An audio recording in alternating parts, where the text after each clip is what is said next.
Hello everyone. If you are preparing for the JKSSP supervisor exam, then this video is for you. In this video, I will explain the complete supervisor syllabus in a very easy and simple way. ताकि आपको complete idea हो जाए कि exam में आपको कौन कौन से टॉपिक की प्रिपरेशन करनी है। एंड इतना तो सबको पता है कि ये एग्ज़ाम ऑब्जेक्टिव टाइप होता है और 120 मार्क्स का होता है और टाइम हमें मिलता है ओनली 2 आवर्स। सो यहाँ पे जनरल अवेयरनेस आपको 20 मार्क्स की पूछी गई है एंड जनरल इंग्लिश आपको 10 मार्क्स की पूछी गई है, जनरल इंटेलिजेंस एंड रीजनिंग आपको 10 मार्क्स की पूछी गई है एंड जनरल साइंस भी आपको 10 मार्क्स की पूछी गई है और कंप्यूटर भी आपको 10 मार्क्स का पूछा गया है। जो स्पेशलाइजेशन पूछी गई है वो 60 मार्क्स की है। आई थिंक ये बहुत ज़्यादा टफ है। बाकी जितने भी सब्जेक्ट्स हैं वो फिर भी कवर हो जाएंगे। अब तो एग्ज़ाम में टाइम भी कम बचा है, लेकिन फिर भी हम कोशिश पूरी करेंगे टॉपिक कवर करने की। सो इन सारे सब्जेक्ट के मार्क्स मिला के ही हमारे 120 मार्क्स बनते हैं। Now I will explain every subject and all the topic covered under it one by one. Let begin with me the first subject. And सबसे पहला जो हमारा सब्जेक्ट है वो है जनरल अवेयरनेस।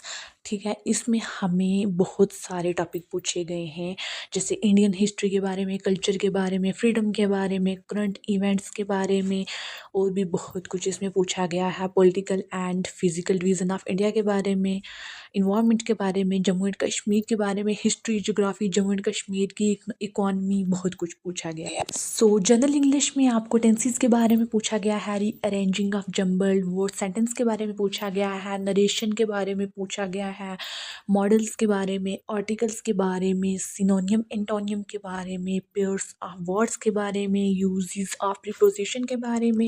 एंड गाइज, अगर किसी को भी सिलेबस की PDF चाहिए तो मुझे कमेंट में ज़रूर बताना, मैं आपको शेयर भी कर सकती हूँ PDF। ओके, तो ये जितने भी जनरल इंग्लिश के पूरे टॉपिक हैं वो 10 हैं। ठीक है, इस जनरल इंग्लिश में जो टॉपिक हमें पूछे गए हैं वो 10 टॉपिक हैं पूरे। तो नेक्स्ट जो हमारा सब्जेक्ट है इसके बाद वो है जनरल इंटेलिजेंस एंड रीजनिंग। इसमें तो मैथ ही होता है एंड जैसे basic arithmetic, number system, percentage, profit and loss के बारे में, रेशियो के बारे में, टाइम के बारे में, वर्क के बारे में। एंड आई थिंक रीजनिंग बहुत ज़्यादा टफ होती है। बेसिक अर्थमेटिक में तो 6 टॉपिक हैं, मतलब सिर्फ इजी है, बंदा कर सकता है, बट रीजनिंग में भी थोड़े ही टॉपिक हैं, लेकिन रीजनिंग होती बहुत टफ है। जैसे blood relation, mathematical reasoning, speed, distance and time, statements and conclusion, coding and decoding, बहुत कुछ इसमें भी पूछा गया है। ये 7 टॉपिक हैं जो रीजनिंग में पूछे गए हैं। सो नेक्स्ट जनरल साइंस भी 10 मार्क्स की हमें पूछी गई है, ऊपर भी मैंने आपको बताया था। तो इसमें पूछा गया है वेरियस सोर्स ऑफ एनर्जी के बारे में, nutrition and it all types, communicable and non communicable disease, vitamins and deficiency disease, ecosystem components, food chain, food web, environmental pollution, ozone layer depletion, green house effect, vaccines and in सब topics के बारे में यहाँ पे पूछा गया है। Next है कंप्यूटर। कंप्यूटर का मुझे लगता है कंप्यूटर के ये सारे टॉपिक जो हैं बहुत ज़्यादा इजी हैं, सब ने पढ़े ही होंगे। अगर आपने कंप्यूटर का डिप्लोमा किया है तो आपको इसको पढ़ने की नीड नहीं होगी। इसमें जो concept of computer, virus and antivirus, hardware and software, ये तो इजी है। Hardware and software, CPU, basic application of computer भी इजी है। इनपुट आउटपुट डिवाइस, ये तो सबको पता ही होगा। लेकिन सबसे जो टफ यहाँ पे पूछा है वो है स्पेशलाइजेशन, जो 60 मार्क्स की है। इसमें बहुत सारे यूनिट हैं और यूनिट्स में टॉपिक भी बहुत सारे हैं।